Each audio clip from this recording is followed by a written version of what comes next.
Auto Data Privacy and Autonomy Act of 2024. It was introduced in December. It gets out there. It gives us something specific to talk about and advocate for. A couple of key provisions about this bill. First, control over data.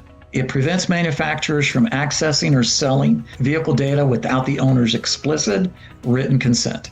Restrictions on sharing. Limits data sharing to specific circumstances, such as emergencies or court orders. National security protections. It prohibits data sharing with entities of concern these days, or countries of concern. Consumer access. It requires manufacturers to provide owners with free access to their vehicle data and the ability to delete it. So there is the right to repair movement. And you do have legislation trying to address what is essentially access to around 25% of the data that a vehicle generates these days. We're wanting to ensure that you have access to all the data that your vehicles generate now and will 10 years from now and beyond.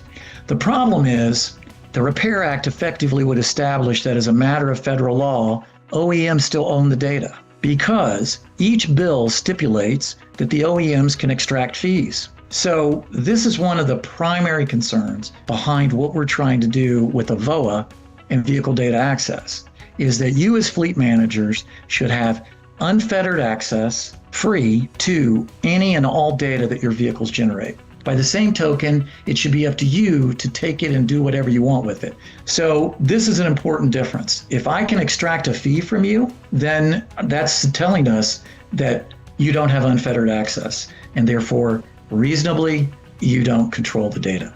You don't own the data. All right, and so that's why we oppose it. The one big beautiful bill, it was looking to basically end all the federal tax credits for EVs, as well as you can see potentially halt grants for charging infrastructure.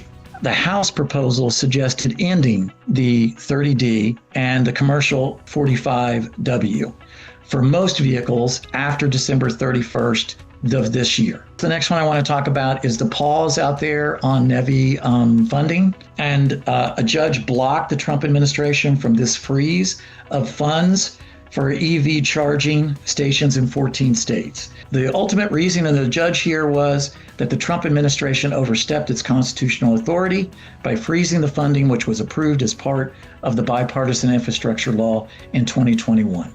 All of these changes clearly mean that there's going to be fewer medium and heavy duty EVs available in the market. And it's going to stall progress on manufacturing scale and cost reduction.